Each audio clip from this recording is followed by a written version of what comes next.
If Gene Lafitte could paint a picture of his life, there's little doubt it would be a masterpiece. It's just that, well, he would have begun to paint it a little sooner. He said, Larry, he said, I wish I'd gotten into this 20 years ago. He said, I get home and I can't wait to get to the canvas. And so while the art community in Louisiana may have missed out on a burgeoning artist years ago, the state's legal profession has benefited many times over from having Gene Lafitte amongst its ranks. When Gene Lafitte graduated from Shreveport's Byrd High School, he knew his direction in life would have something to do with the practice of law. Gene Lafitte had visited Baton Rouge and LSU while traveling with the public speaking program in high school.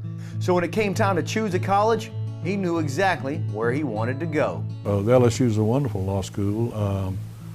I didn't realize fully the quality of it until I was in it, but we had some really outstanding professors as I started law school.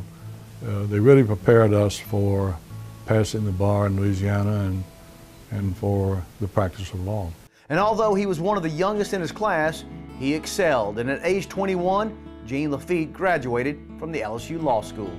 But before he left school, he did manage to meet his wife, Jackie. Well, actually, he met her sister first.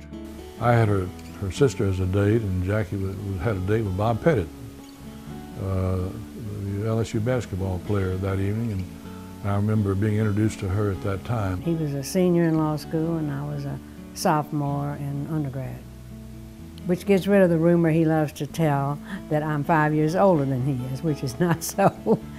And we began dating, and that was in the summer of 1954, and we married in April of 1955. 1954 was also the year he began his illustrious career with Lisco and Lewis. We were almost entirely in the oil and gas practice at that time. There was not much litigation going on. The litigation explosion occurred in later years, but what litigation the firm had was done by Cullen Lisco and Austin Lewis. As I mentioned earlier, there were probably about 7 of us all together. I think I was the 8th when I went down to Lake Charles. And after about 6 years in Lake Charles, Gene moved to New Orleans to help run Lisco and Lewis's New Orleans branch. And as Lisco and Lewis grew, so did the Lafitte family. It was also about that time that Gene and Jackie celebrated the birth of their 3 children, Gene Jr., Lynn, and David. All told, Gene spent over 55 years with Lisco and Lewis, mostly in New Orleans. Very unusual in today's world to find a career pattern that involves that kind of longevity and, if I may say so, loyalty to an institution. The opportunities that I've had in my practice and at this firm are a direct result of the success, the tremendous success that Gene had in his career. Gene was the kind of lawyer that other lawyers were proud to be considered members of the legal profession. Given Gene's professionalism, his integrity, his reputation, it's no wonder he's been recognized so many times in his career. But there are several highlights worth mentioning. One was during Ronald Reagan's presidency, when Gene sat on the American Bar Association's Standing Committee on Federal Judiciary. We would look at qualifications, not just of Supreme Court nominees, but all judges who were appointed under Article 3 of the Constitution, which is the federal district judges, the federal circuit judges, and the U.S. Supreme Court. The other major highlight of Gene's career was serving as president of the American College of Trial Lawyers.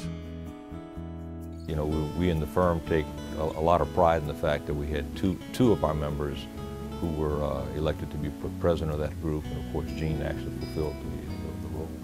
That's the prestigious Trial Lawyers Association. Yeah, that's really a big deal. And he was president in 84, 85. I think he's been on the board since then. Even outside of the courtroom and office, Gene could hold his own, whether on the golf course or in the duck blind. In Lake Charles, if you want to have a conversation during duck season, you have to hunt ducks because that's all people want to talk about. He's an excellent shot. In fact, he's a lot better shot than I am, and he's very tolerant of my poor shooting. He's a good hunter, and it was just fun to be with him. He enjoyed going out there. He enjoyed the people that were out at the hunting camps and whatnot.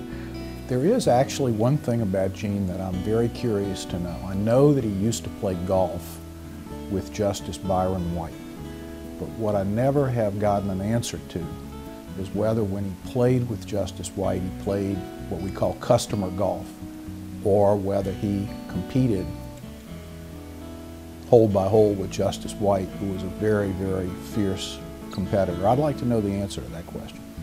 We played golf together and we were equally as bad, but he was a marvelous athlete, and I think often about how easy the game was to him in the sense of his eye-hand coordination and timing and that kind of thing. You know, Gene and the lawyers who started this law firm were, for the most part, graduates of LSU Law School. And so they all had the same outstanding training from the LSU Law Center.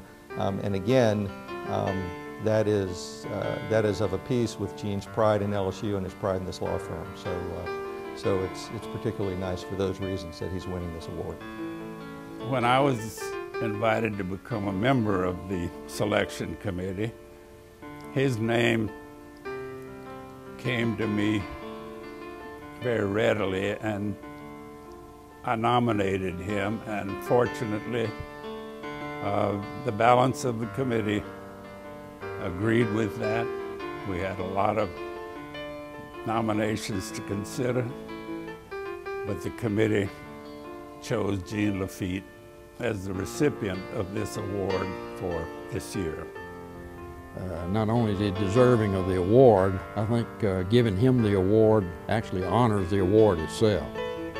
My life has been richer because I've known Gene Lafitte, but also Jackie, because he is what he is, and he's great, but he is what he is also in part because of the partnership that he's had with Jackie.